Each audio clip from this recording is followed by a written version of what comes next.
Kohli test മതിയാക്കിയതോടെ ഇനി എപ്പോഴായിരിക്കും അദ്ദേഹത്തെ വീണ്ടും ഇന്ത്യൻ കുപ്പായത്തിൽ കാണാൻ സാധിക്കുക എന്നാണ് ആരാധകരുടെ ചോദ്യം. ടെസ്റ്റ് ക്രിക്കറ്റിൽ ഇനി കാണില്ലെങ്കിലും ഏകദിനത്തിൽ തുടർന്നും കളിക്കാൻ തന്നെയാണ് വിരാട് കോഹ്ലി തീരുമാനിച്ചിട്ടുള്ളത്. പക്ഷേ ഏകദിനത്തിൽ ഉടനെ ഒന്നും ഇന്ത്യൻ ടീമിന് മത്സരങ്ങളില്ല. ഈ വർഷം ഓഗസ്റ്റിലാണ് ഇന്ത്യയുടെ അടുത്ത ഏകദിന പരമ്പര ഷെഡ്യൂൾ ചെയ്തിട്ടുള്ളത്. ഓഗസ്റ്റ് 17 ആരംഭിക്കുന്ന ഏകദിന പരമ്പരയിൽ ബംഗ്ലാദേശുമായാണ് ഇന്ത്യൻ ടീം കൊമ്പ് കോർക്കുന്നത്. ഈ പരമ്പരയിലാകും അടുത്തതായി കോഹ്ലിയെ നമുക്കിനി കാണാൻ സാധിച്ചേക്കുക. ഈ പരമ്പരയിൽ അദ്ദേഹം തീർച്ചയായും കളിക്കുമെന്ന് തന്നെയാണ് പ്രതീക്ഷിക്കപ്പെടുന്നത്.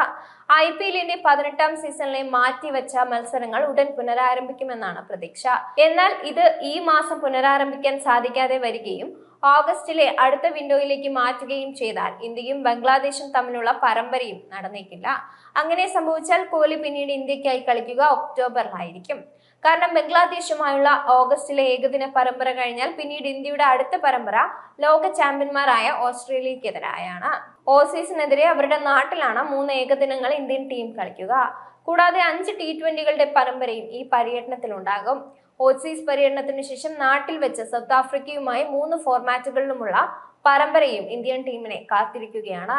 ഏകദിന ക്രിക്കറ്റിനു പിന്നാലെ ടെസ്റ്റിലും 10,000 റൺസ് ക്ലബിൽ അംഗമാവുന്ന താരമെന്ന നേട്ടം പൂർത്തിയാക്കാതെയാണ് വിരാട് കോഹ്ലിയുടെ പൊടുന്നനെയുള്ള വിരമിക്കൽ.